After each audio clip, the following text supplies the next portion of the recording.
Bismillahirrahmanirrahim. Ici Ahmed Mohamed, prof de construction. Je vais vous présenter aujourd'hui une séance de téléenseignement.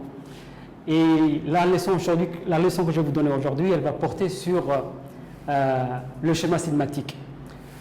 Cette séance, elle fait partie du centre d'intérêt qui est ici, un centre d'intérêt technique et outils de représentation.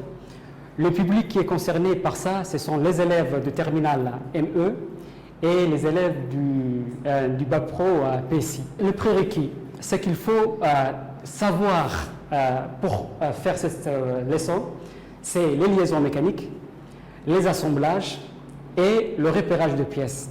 Ce sont trois thèmes qu'il faut vraiment connaître avant de commencer cette séance. L'objectif de cette séance, elle va porter sur la représentation. Donc la représentation, c'est de représenter le schéma cinématique d'un mécanisme. Donc une fois qu'un mécanisme, on sait ses liaisons, les liaisons qu'il a, les assemblages, et qu'on sait repérer les pièces qui constituent ce mécanisme, l'objectif de cette séance, donc, elle va porter sur la représentation. Le plan de la séance, je vais d'abord donner un cours très simple, vraiment très facile aussi, sur le schéma cinématique, et ça va être suivi d'une application. On va faire un petit T2 ensemble. Et je vous assure, n'ayez pas peur, ça va très bien se passer. C'est une première aussi pour tout le monde. On va essayer comment on peut travailler ensemble. Donc, attachez votre ceinture, prenez tous les documents. La première chose, il faut connaître la définition du schéma cinématique. Avant de commencer quelque chose, il faut savoir ce que c'est. Donc, la définition ici, qu'il faut noter sur votre feuille, le schéma cinématique est une représentation d'un mécanisme utilisé pour mettre en évidence ses mobilités. Il utilise les symboles de liaison et fait apparaître les pièces sans tenir compte de leurs épaisseurs. Voilà. Ici, il y a trois choses très importantes. C'est que le schéma cinématique va nous permettre de voir les mobilités qu'il a. Et pour cela, il va utiliser les symboles des liaisons, chose que nous avons déjà fait. Et chaque pièce va être représentée par un simple trait. Donc on ne va pas dessiner exactement la pièce là, chaque pièce va être représentée par un trait. Donc le rôle du schéma cinématique, comme je le dis, c'est de nous permettre de comprendre le fonctionnement du mécanisme. Voici un exemple. Ici, nous avons un dessin d'ensemble. Et lorsque vous regardez le dessin d'ensemble, il faut vraiment le décoder, travailler dessus pour arriver à comprendre les mouvements qu'il va faire ce mécanisme. Ici, vous avez le schéma cinématique de ce mécanisme. Et il suffit juste de le regarder pour comprendre le mouvement qu'il va faire. Donc, vous voyez la différence entre ces deux-là. Ici, il faut beaucoup de travail, de décodage, pour arriver à comprendre comment il va bouger. Et ici, il suffit vraiment de le regarder. Et si vous connaissez les liaisons qui se trouvent ici, la déduction du mouvement est très simple. Donc, c'est un exemple. On va passer maintenant à la suite. Pour faire le schéma cinématique, il y a des étapes qu'il faut passer. Et ici, il n'y en a que 4 étapes. Il n'y en a pas plus. Les étapes pour faire le schéma cinématique, la première étape, elle consiste à quoi? Identifier les classes d'équivalence. Voilà, vous allez dire, monsieur Ahmed, qu'est-ce que ça veut dire les classes d'équivalence? Et là, regardez, c'est une grande phrase, enfin mais je vais vous dire juste une seule chose. La classe d'équivalence est un ensemble de pièces, un groupe de pièces qui n'ont pas de mouvement entre elles. Donc lorsque vous entendez classe d'équivalence, ça veut dire un ensemble de pièces qui n'ont pas de mouvement entre elles. Donc, je vous avais dit tout à l'heure en prérequis, c'est qu'il faut savoir pour commencer cette séance-là. Il y avait les liaisons. Donc, des pièces qui n'ont pas de mouvement entre elles, vous devez savoir la liaison qui les lie. Donc, c'est quoi? J'attends une réponse de votre côté. Donc, des pièces qui n'ont pas de mouvement entre elles, elles sont liées par une liaison d'encastrement. Sont exclues, par contre, de la classe d'équivalence, deux catégories de pièces. Les pièces qu'on appelle déformables, donc elles vont être exclues de la classe d'équivalence, elles ne vont pas être contenues dans la classe d'équivalence. Donc, une pièce déformable, ce sont les joints et les ressorts. Donc, ça, d'office, elles sont exclues de la classe d'équivalence. Et les roulements, donc les roulements aussi, les roulements à billes, sont exclus des classes d'équivalence. Donc, et là, on va considérer chaque classe d'équivalence comme un seul solide. Donc, une classe d'équivalence, elle va être, c'est un ensemble de pièces, un groupe de pièces. On va le considérer comme si c'était un seul solide indéformable. D'accord. Ça, c'est la première étape, c'est le plus gros du travail. L'étape 2, une fois qu'on a formé les classes d'équivalence, la deuxième étape, elle va consister à identifier les liaisons entre les classes d'équivalence. Donc, premièrement, on trouve les classes d'équivalence. Deuxième étape, il faut identifier les liaisons entre les classes d'équivalence. La troisième étape, elle consiste à réaliser ce qu'on appelle le graphe de liaison. Et ne vous inquiétez pas. Le graphe de liaison, vous allez savoir aussi ce que ça veut dire. Je sais que c'est quelque chose de nouveau, ça aussi, graphe de liaison. Nous ne l'avons pas déjà vu en classe. Il fait partie de cette leçon et c'est très simple, ne vous inquiétez pas. L'étape 4, c'est la dernière étape. C'est là qu'on va réaliser le schéma cinématique et on va voir tout ça dans une application qu'on va faire là de suite. Voilà, maintenant on va passer à l'application. Après la théorie, place à la pratique. Donc le schéma cinématique, bon d'accord, c'est le thème, on a compris. Le TD ici, ça va être le schéma cinématique du serre-joint. Et je vous rappelle que le serre-joint n'est pas quelque chose de nouveau. Vous avez déjà étudié les assemblages du serre-joint. Vous le connaissez déjà. Je sais parce que je suis votre enseignant. Et vous avez étudié aussi le repérage de pièces du serre-joint. Ça aussi, vous le savez. Le TD va porter sur le schéma cinématique du serre-joint. On va réaliser son schéma cinématique. Allez. Voilà, on va partir de ça. C'est un dessin d'ensemble. Sur ce dessin d'ensemble, que vous l'avez déjà en votre possession, je vous laisse le sortir de votre classeur. Voilà les questions. La première partie du schéma cinématique, c'est l'identification des classes d'équivalence. La première partie. Donc, question 1, former les classes d'équivalence. Question A2, colorier sur le document DT01, le document que vous avez vu précédemment, le dessin d'ensemble, vous allez le colorier chaque classe d'équivalence par une couleur différente. Question A3, encercler sur le document DT01 les ondes de contact entre les classes d'équivalence. Voilà. Donc, pour votre réponse à ces questions-là, je vais vous aider quand même, je ne vais pas vous laisser comme ça.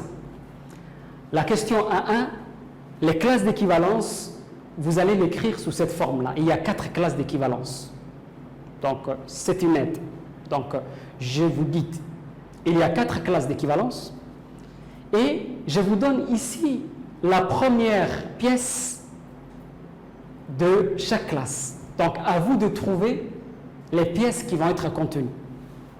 La question A2, une fois que vous avez terminé ça, les classes d'équivalence, vous allez colorier les classes d'équivalence sur le document DT01. Toujours dans l'aide, ça c'est un travail que vous avez déjà fait. C'est le repérage des pièces. Sur le dessin d'ensemble, avant vous avez vu le DT01, il n'y avait aucune couleur sur ce document. Là, chaque pièce est coloriée. C'était le repérage des pièces. Donc maintenant, pour trouver les classes d'équivalence, vous allez regarder chaque endroit où il y a un assemblage, s'il y a mouvement ou pas de mouvement. Par exemple, entre cette pièce-là bleue et cette pièce-là rouge, il y a un assemblage qui se trouve ici, là, à cet endroit-là. Il y a un assemblage. Donc, est-ce que ces deux pièces-là, la pièce 1, ou vous pouvez aussi appeler la pièce rouge ici, la pièce rouge et la pièce bleue, à ces contacts-là, est-ce qu'il y a un mouvement ou pas de mouvement? Je vous laisse répondre à cette question. Est-ce qu'il y a mouvement ou pas de mouvement entre ces deux pièces? Donc, certains disent, oui, il y a mouvement, il n'y a pas de mouvement. Comment on va trouver? Regardons ici. Entre la géométrie de contact ici, entre ces deux pièces, je le vois ici. Donc ici, il y a 4 surfaces planes. A priori, il doit y avoir un mouvement de translation. Mais si vous regardez ici, là, à cet endroit-là, le corps, ici, la pièce 1, la pièce 1, qui est le corps, est soudé avec 2. Donc la pièce 1 et la pièce 2 sont soudées. Donc s'il y a de la soudure, est-ce qu'il y a un mouvement possible? La réponse est non. Là où il y a une soudure, il n'y a pas, il n'y a pas de mouvement. Donc entre la pièce 1 et la pièce 2, il n'y a pas de mouvement. Et qu'est-ce que ça veut dire ça? Lorsqu'on parle en termes de classe d'équivalence, c'est que la pièce 1 et la pièce 2 font partie de la même classe d'équivalence. Donc 1 et 2 font partie de la même classe d'équivalence. Allez, on va revenir maintenant pour compléter. Donc la première classe, voilà comment il faut le compléter. Avant il y avait la pièce 1 et là maintenant nous avons vu que la pièce de repère 1 et la pièce de repère 2 sont dans la même classe d'équivalence. Pourquoi? Parce qu'entre eux, il n'y a pas de mouvement. Allez, maintenant on va passer pour former les autres classes d'équivalence. Donc, il faut maintenant étudier un autre assemblage. Donc, l'assemblage qui se trouve entre ces deux pièces, nous l'avons étudié et on avait trouvé que la pièce rouge et la pièce bleue, il n'y avait pas de mouvement ici. Ils font partie de la même classe d'équivalence. Maintenant, regardons ici ce qui va se passer. Il y a un assemblage ici. Entre quoi? Entre la pièce de repère 1, la pièce rouge, et ici la pièce verte. Il y a un assemblage. Donc il faut regarder si à cet endroit-là, il y a un mouvement entre ces deux pièces. Ensuite, il faut regarder s'il y a un assemblage ici entre ces deux classes de couleurs différentes. Et il faut regarder là aussi s'il y a un mouvement ou pas. Encore à cet endroit-là, il y a un autre assemblage. Et donc là aussi, il faut regarder s'il y a un mouvement ou pas à chaque fois. Donc je répète encore. S'il y a un mouvement, ça veut dire que ces deux pièces vont faire partie de deux classes différentes. Et s'il n'y a pas de mouvement, ça veut dire que les deux pièces vont être dans la même classe d'équivalence. Donc, et le dernier qu'il faut regarder, c'est ici. Donc, entre deux couleurs, deux pièces qui sont en contact, il faut regarder s'il y a un mouvement ou pas. Donc, à vous de trouver les 3 autres classes d'équivalence.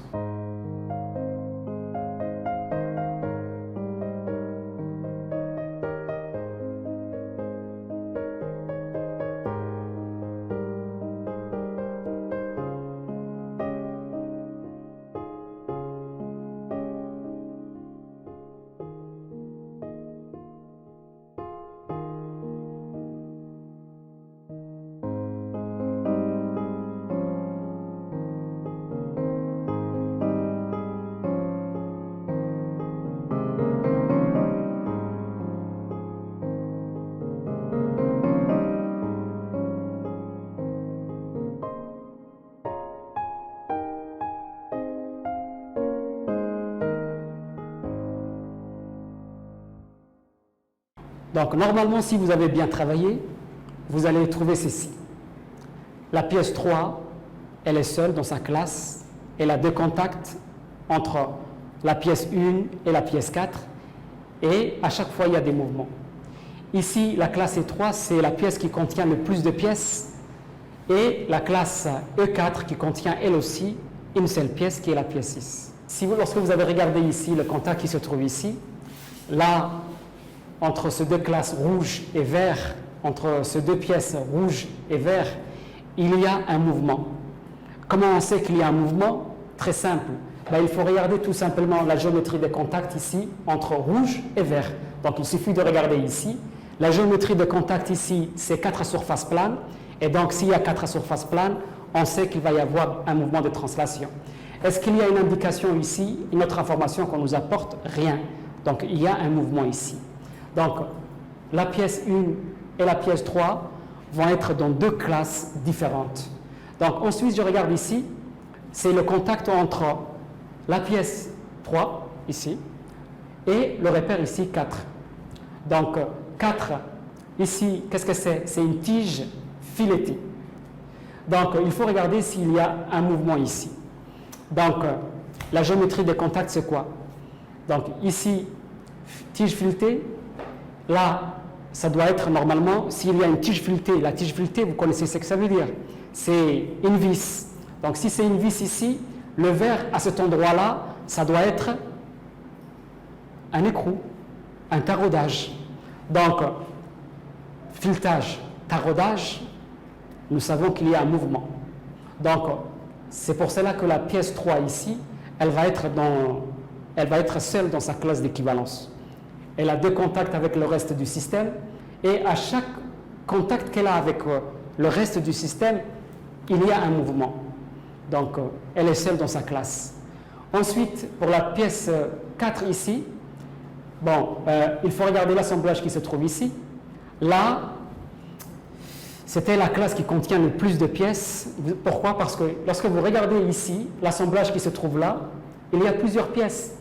Il y a la pièce 5 qui se trouve ici, le repère ici 7, le repère 7 ici, si vous regardez, c'est quoi? C'est le cage. Et il y a autre chose ici, il y a la pièce 8. Et cette pièce 8, qu'est-ce que c'est? Regardez ici le tableau de nomenclature, le repère 8, c'est une goupille. Donc la goupille, elle va traverser toutes ces pièces-là qui se trouvent ici. Hein? Elle va traverser toutes ces pièces-là, elle est ici. Et donc la goupille, elle supprime son rôle, le rôle de la goupille, c'est de supprimer les translations et les rotations. Donc ce qui fait que dans cet assemblage-là, qui comporte une goupille, il n'y a pas de mouvement entre toutes ces pièces-là qui se trouvent ici. Donc cette classe va contenir quoi? La pièce 4, 7 et 8. Sans oublier bien sûr la pièce 5.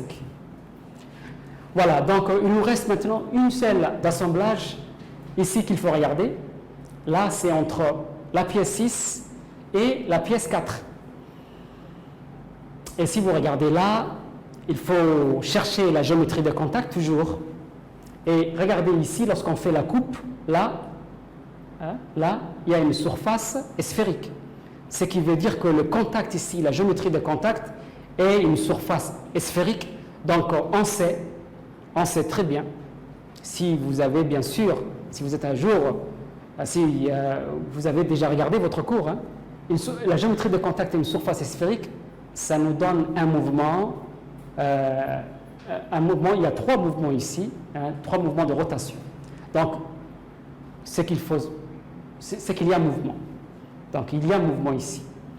Donc, la pièce 6, elle va être seule dans sa classe d'équivalence. Voilà. Allez, maintenant, on passe à la question suivante, de colorier les classes d'équivalence. Donc, il faut revenir sur le document DT01 et colorier chaque classe d'équivalence. Attention. Lorsqu'on dit colorier les classes d'équivalence, ce qu'on va colorier, ce sont les pièces qu'il faut colorier. Avant, chaque pièce comportait une couleur propre à elle.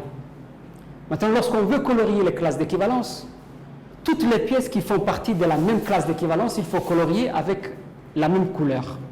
Donc, la pièce 1 et la pièce 2 ici font partie de la même classe d'équivalence. Donc, il faut choisir une couleur pour ces deux-là, pour cette classe. Soit vous prenez le bleu, soit vous prenez le rouge. Soit une autre couleur si vous préférez. Mais il faut que ce soit la même couleur. La pièce 3, elle fait partie d'une classe qui ne contient que cette pièce. Donc, il faut garder sa couleur. Ensuite, ici, la pièce 4, 7, 5 et 8 font partie de la même classe. Il faut le colorier avec la même couleur. Il faut choisir une seule couleur pour tout ça, toutes ces pièces. Et en dernier, la pièce 6 forme à elle tout seule une classe d'équivalence. Il faut la laisser avec sa couleur. Donc, et le résultat, faites-le colorier.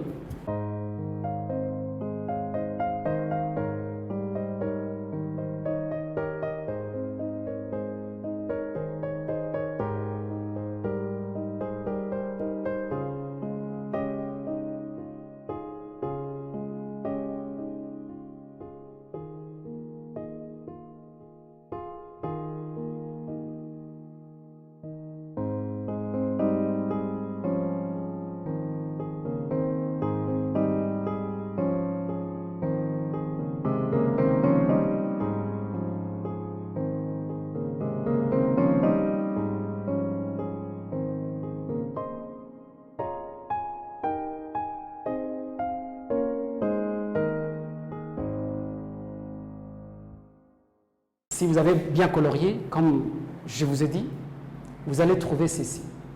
Et nous avons combien de couleurs ici? Il y a combien de couleurs?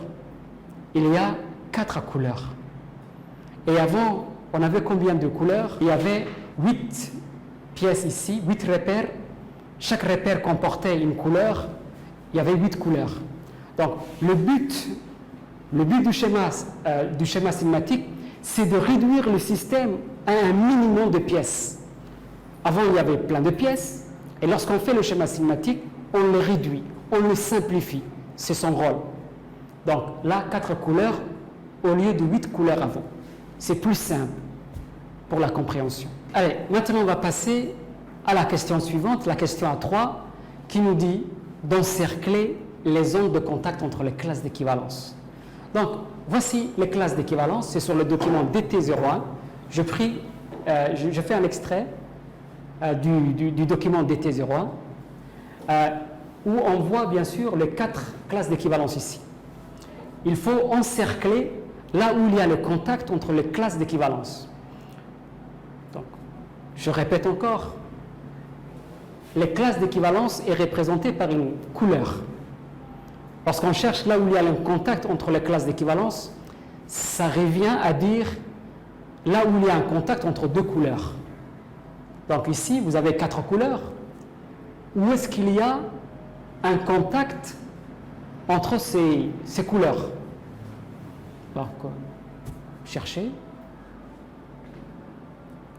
Je vois du rouge, du vert, marron et jaune. Où est-ce qu'il y a un contact entre ces couleurs? Donc, bien sûr, vous avez tous remarqué que le rouge et le vert sont en contact ici. Donc, ici, à cet endroit-là. Et qu'est-ce qu'il faut faire? Il faut encercler. Donc, ici, à cet endroit-là, il faut encercler. Est-ce que c'est le seul contact? Est-ce qu'il y en a d'autres? Bien sûr, il y en a d'autres. Et maintenant, c'est à vous de chercher.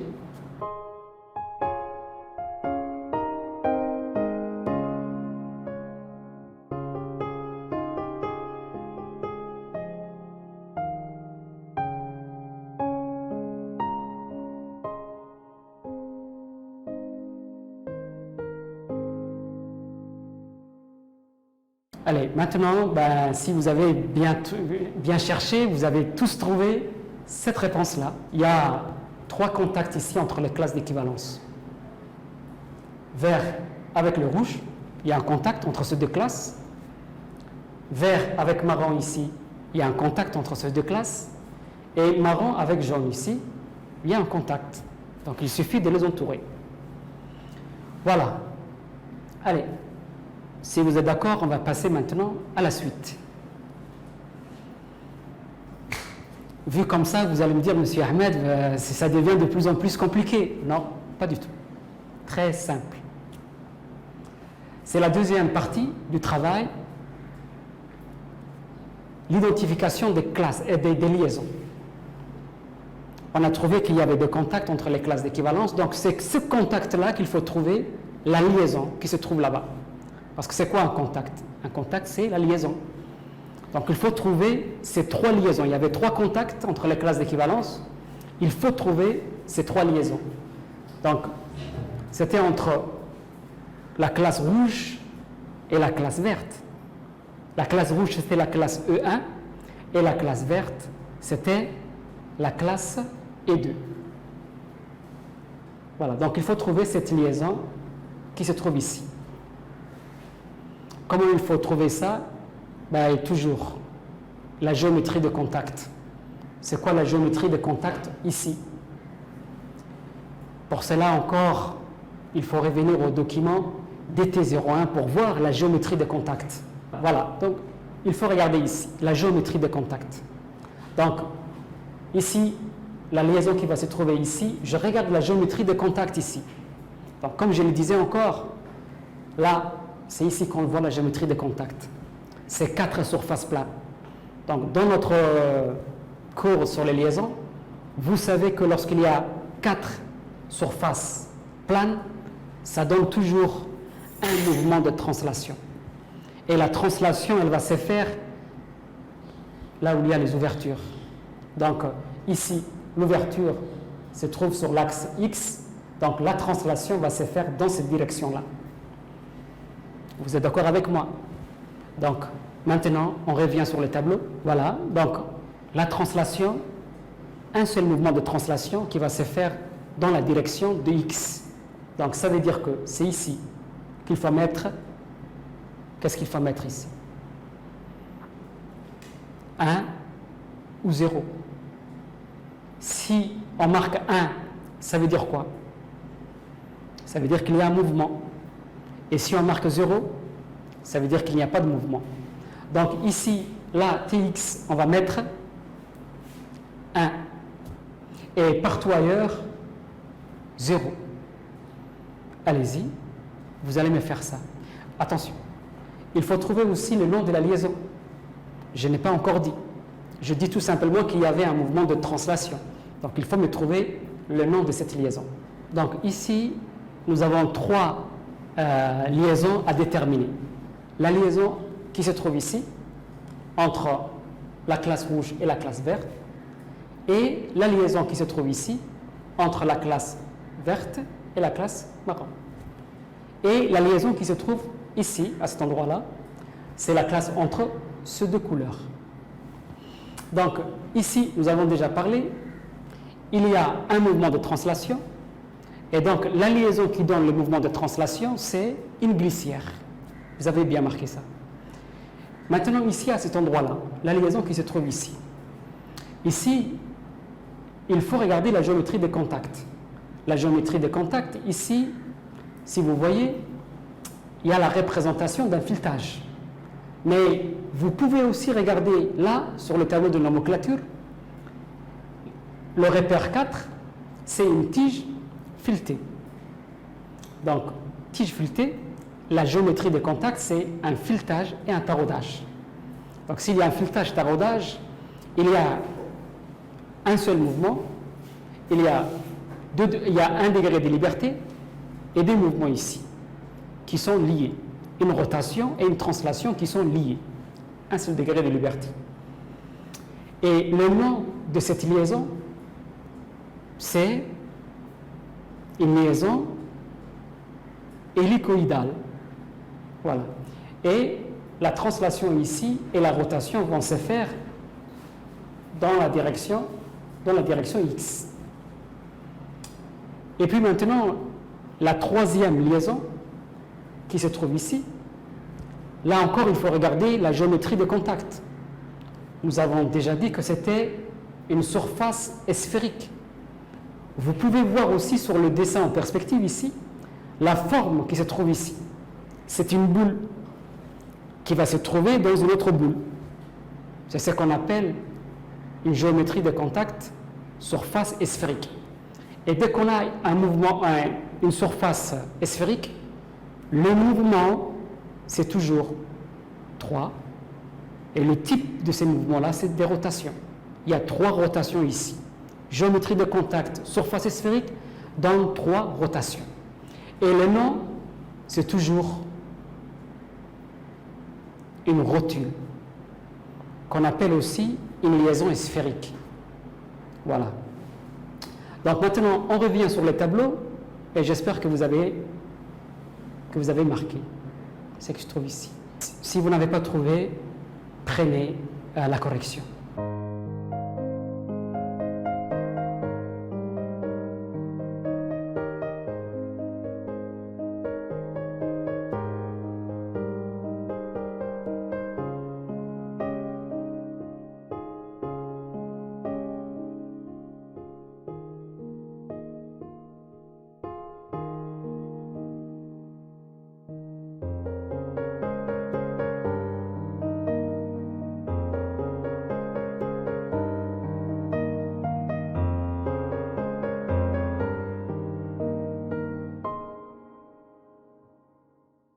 On passe maintenant à la troisième partie qui consiste à faire le graphe des liaisons.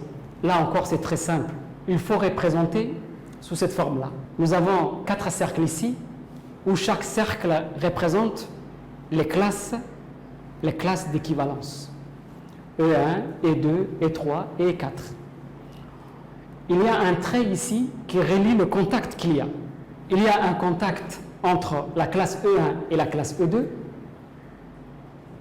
un contact entre la classe E2 et la classe E3, ce sont les liaisons que nous avons trouvées tout à l'heure, et un contact entre la classe E3 et la classe E4, c'est encore la liaison que nous avons trouvée. Il y avait 3 liaisons qui se trouvent ici, là et là. Qu'est-ce qu'il faut faire? Il faut marquer ici le nom de la liaison entre ces deux-là. Encore la liaison que nous avons trouvée. Il y avait 3 liaisons qui se trouvent ici, là et là. Il faut marquer ici aussi, entre la classe E2 et la classe E3, il y avait quelle liaison? Et donner son symbole. Il faut donner le symbole en bas. Et la liaison entre la classe E3 et la classe E4, donc il faut marquer son nom et donner son symbole. Je vous laisse travailler.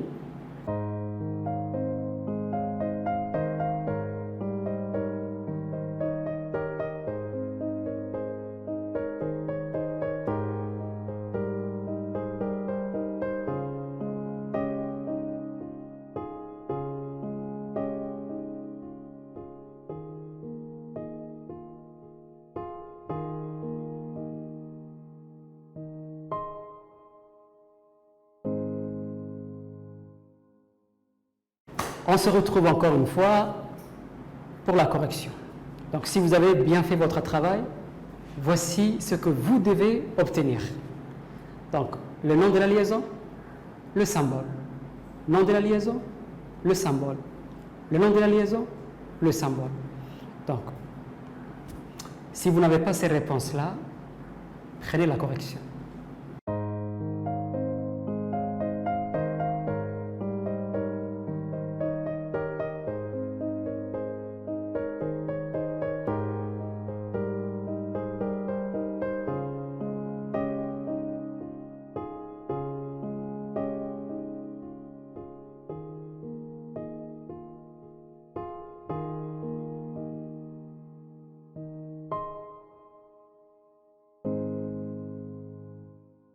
On va passer maintenant à la dernière partie qui est l'objectif de tout ce travail-là, qui est le schéma cinématique. Comment il faut compléter, comment il faut faire le schéma cinématique. Donc, on vous donne ici un schéma cinématique qui est incomplet. Et il y a des choses qui manquent ici. Les endroits où où il y a les pointillés. Donc c'est à vous de compléter et de savoir ce qui manque ici. Qu'est-ce qui manque à votre avis?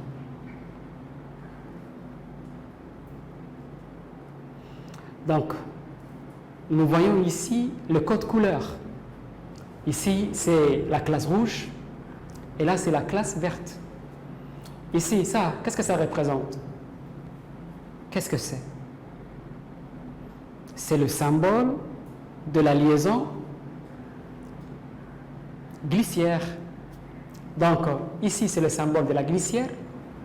C'est la liaison entre les deux classes, la classe rouge et la classe verte. Il y avait la liaison glissière entre eux. C'est son symbole ici. Maintenant, qu'est-ce qui manque ici? Et là, il y a un code couleur ici aussi. Regardez, là, c'est le marron et là, c'est le jaune. Et ici, nous avons le vert. Qu'est-ce qui manque? Ce sont les liaisons qui manquent. Les liaisons entre ces classes d'équivalence.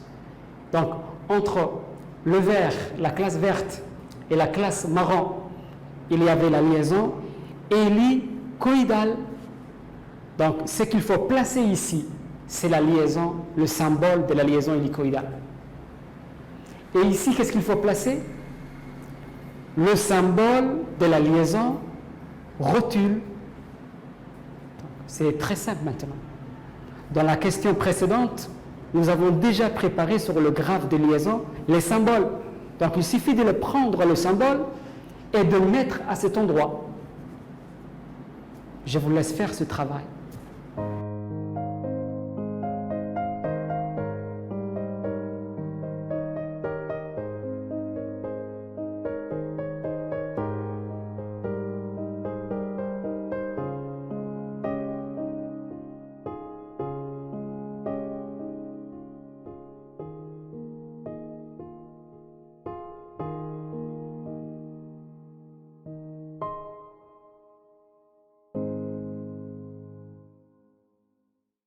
Donc, on se retrouve encore. Vous avez fait votre part du travail et moi, je vous ai préparé ici la correction. Donc, voilà comment vous devez compléter. C'était cet endroit-là, le symbole de la liaison hélicoïdale et ici, la liaison rotule. Donc, maintenant, notre travail est terminé. Est-ce que vous voyez maintenant, comme en faisant ici la conclusion de ce travail, est-ce que maintenant, pour vous, c'est clair? Est-ce que comment il faut faire le schéma cinématique? Et surtout, est-ce qu'à partir de ce schéma cinématique, vous comprenez le fonctionnement d'un système? Comment il va bouger un mécanisme? Donc, moi, si je regarde maintenant ce schéma, vous aussi, si vous regardez ce schéma, vous devez comprendre que toute cette partie qui est verte, par rapport à cette pièce ici qui est rouge, il y a un mouvement de translation. Ça veut dire que ici, lorsque je regarde le serre-joint, que cette partie-là qui est verte, qui est représentée par cette partie-là, hein, vert, c'est la même pièce. C'est-à-dire que cette partie, toute cette partie-là, par rapport au rouge, elle va avoir un mouvement de translation. Elle va bouger en translation. C'est tout, comment je fais pour comprendre. Et si vous ne voyez pas d'animation, il n'y a pas un objet réel que je tiens devant vous. C'est juste en regardant ça, je décode ce que ça veut dire. Et là, je sais qu'il y a un mouvement de translation. Ensuite, regardez ici. Entre la classe marron et la classe verte ici, il y a une liaison hélicoïdale. Ça veut dire qu'il y a une translation, en même temps une rotation. Il y a une rotation qui provoque une translation. Donc, comment je sais ça? C'est ici, le schéma qui m'indique tout simplement. C'est ça. Là, cette classe marron et le vert, il y a une rotation, d'accord? Il y a une rotation du marron qui va provoquer sa translation par rapport au vert. Et ici, en dernier, je regarde, vous regardez aussi, Et vous devez comprendre qu'ici, lorsque vous voyez ces symboles-là, ça veut dire qu'il y a 3 rotations possibles ici, dans les 3 directions. Donc, ici, la pièce 6, elle peut avoir 3 rotations. Comment je sais? En interprétant ça. Et c'était le but aujourd'hui. Si vous êtes capable de comprendre ça, c'est que tout ce travail sert vraiment à quelque chose. Voilà, notre leçon est terminée et je pense que vous avez beaucoup de questions à poser. Je leur répondrai à toutes ces questions-là une fois que vous serez de retour à notre établissement. Et d'ici là, je vous dis à la prochaine et que Dieu vous porte bien, vous et votre famille.